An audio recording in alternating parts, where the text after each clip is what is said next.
मेरे बचपन में मुझे कोई रस न था कि बाजार जाऊं, कि किसी के घर जाऊं, कि किसी के भोज में जाऊं, कि किसी के घर शादी में जाऊं। मेरे घर के लोग स्वभावतः परेशान होते थे।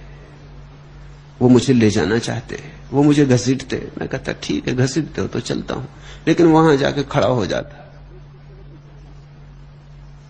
लोग पूछने लगते क्या बात है।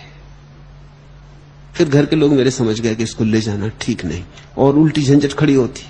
ये वहां खड़ा हो जाता है या बैठ जाता है तो लोग पूछने लगते हैं इसको क्या हो गया, क्या गड़बड़ है। वो मुझे ले जाना छोड़ दिए। पहले मुझे बेचते थे इसी ख्याल से, दयावश, कि बाजार जाए, कुछ सब्जी खरीद लाए, कुछ सामान चाहिए तो ले आए, नहीं तो ये जिंदगी सीखेगा कब और कैसे।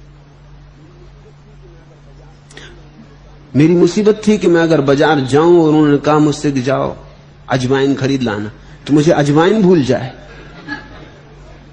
भेजा अजवाइन खरीदने, खरीद के ले आऊं इलायची, तो उन्होंने सिर ठोंक लें कि ठीक। याद करते हुए जाऊं रास्ते भर के अजवाइन अजवाइन अजवाइन। अब कोई आदमी रास्ते मिल गया, उन्होंने कहा कहां जा रहा है, उतने में वो अजवाइन गड़बड़ हो जाए। फिर घर लौट के आना पड़े। धीरे धीरे उन्होंने मुझे भेजना बंद कर दिया, या मुझे लेने सामान भेजे। तो मुझे कोई रस ही नहीं था उस बात में, मैं उस झंझट में पड़ना भी नहीं चाहता था। जैसे वो मुझे भेजेंगे जाओ केले खरीद लाओ, तो मैं जाऊं केले के दुकानदार से पूछूं सबसे कीमती और अच्छा केले कौन से। अब वो दुकानदार सब जानते थे मुझे कि वो रद्दी से रद्दी सड़े गले केले मुझे पकड़ाने कि ये सबसे ज्यादा कीमती। मैं कहूं बस ठीक। मैं एक दफा केले खरीद के घर लाया। मेरी बुआ ने मुझे भेजा था कि केले खरीद लाओ, तो केले खरीद लाया। उससे मैंने पूछा कि सबसे अच्छे जो हों और सबसे ज्यादा दाम वाले, तो उसने बिल्कुल सड़े गले केले और सबसे ज्यादा दाम वाले दे दिए। मैं घर लाया तो मेरी बुआ ने सिर पे हाथ मार लिया और कहा कि इनको जाके पड़ोस में एक भिखारन है, उसको दे आओ। ठीक है, तो मैं गया भिखारन को। भिखारन ने मुझसे बोली फेंक दो कूड़े में, इधर कभी इस तरह की चीज मत लाना। मैंने कहा ठीक है, मैं कूड़े में फेंक आया। धीरे धीरे घर के लोग समझ गए कि ये, और मुझे पहले से पक्का पता था कि आखिर में मुझे क्या करना है, कुछ नहीं करना है, तो अभ्यास भी क्यों करना। ना करने का अभ्यास कर रहा था। फिर तो ऐसी बात आ गई कि मैं घर में बैठा रहता, मेरी मां मेरे सामने बैठी और वो कहे यहां कोई दिखाई नहीं पड़ता, किसी को सब्जी लेने भेजना है, और मैं सामने बैठा हूं। वो कहे यहां कोई दिखाई नहीं पड़ता। मैं कहूं दिखाई तो मुझे भी कोई नहीं पड़ रहा।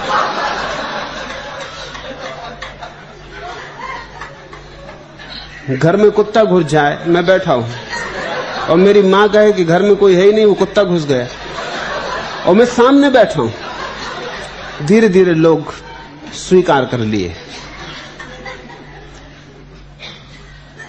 क्या करेंगे, एक सीमा होती। थोड़े दिन तक खींचातानी की, इधर ले गए उधर ले गए, भेजा। एक सीमा होती। तुम संन्यास्त हो गए, अब तुम अपने भाव में रमो। लोग ऐसा कहेंगे वैसा कहेंगे, यहां खींचेंगे वहां खींचेंगे, कोई झगड़ा झांसा भी मत खड़ा करना, और उन्हें समझाने की कोई चेष्टा भी मत करना।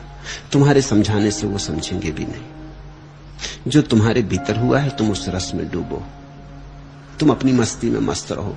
जल्दी ही तुम पाओगे कि जो व्यंग कसते थे वो तुम में उत्सुक होने लगे, जो कल हंसते थे वो भी तुम्हारे पास आके बैठने लगे, जो कल कहते थे तुम्हारा दिमाग खराब हो गया वो भी तुमसे सलाह लेने लगेंगे। वो कहेंगे कि तुम बड़े शांत हो गए, कैसे हुए, क्या हुआ। पुरानी तरह की चिंताएं तुम्हारे चेहरे पर नहीं दिखाई पड़ती, आंखों में बड़ी शांति की झलक आ गई, एक प्रसाद पैदा हुआ। क्या हुआ? लेकिन तुम समझाने की कोशिश मत करना, तुम अपनी मस्ती में जियो। अब अगर उनको चिंता लेनी है तुम्हारी मस्ती से तो ये उनका निर्णय है, कोई किसी को चिंता लेने से नहीं रोक सकता।